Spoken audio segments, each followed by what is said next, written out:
Wisdom of Solomon, chapter 18. Nevertheless, thy saints had a very great light, whose voice they hearing and not seeing their shape, because they also had not suffered the same things, they counted them happy. But for that they did not hurt them now, of whom they had been wronged before, they thanked them, and besought them pardon for that they had been enemies. Instead whereof thou gavest them a burning pillar of fire, both to be a guide of the unknown journey, and a harmless sun to entertain them honorably. For they were worthy to be deprived of light and imprisoned in darkness, who had kept thy sons shut up, by whom the uncorrupt light of the law was to be given unto the world. And when they had determined to slay the babes of the saints, one child being cast forth and saved to reprove them, thou tookest away the multitude of their children, and destroyest them altogether in a mighty water. Of that night were our fathers certified afore, that assuredly knowing unto what oaths they had given credence, they might afterwards be of good cheer. So of thy people was accepted both the salvation of the righteous and destruction of the enemies. For wherewith thou didst punish our adversaries, by the same thou didst glorify us whom thou hast called. For the righteous children of good men did sacrifice secretly, and with one consent made a holy law, that the saints should be like partakers of the same good and evil, the fathers now singing out the songs of praise.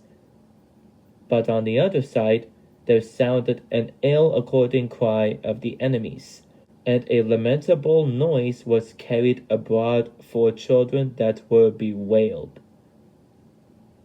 The master and the servant were punished after one manner, and like as the king, so suffered the common person.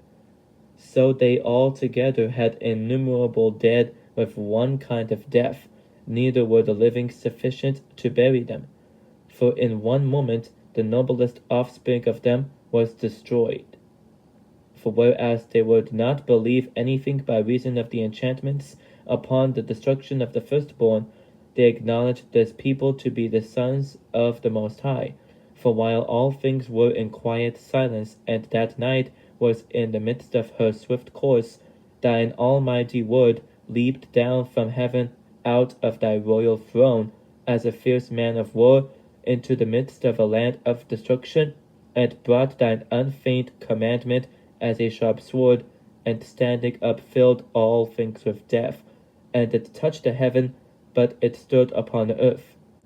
Then suddenly visions of horrible dreams troubled them sore, and terrors came upon them unlooked for, and one thrown here and another there, half dead, shown the cause of his death.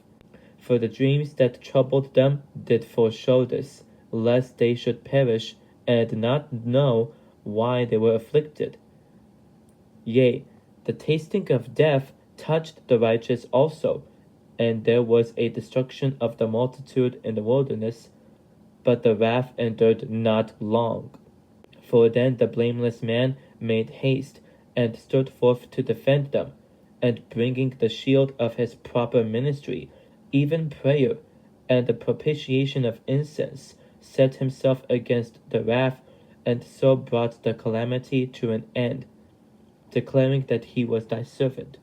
So he overcame the destroyer, not with strength of body, nor force of arms, but with a word subdued him that punished, alleging the oaths and covenants made with the fathers. For when the dead were now fallen down by heaps one upon another, standing between, he stayed the wrath, and parted the way to the living.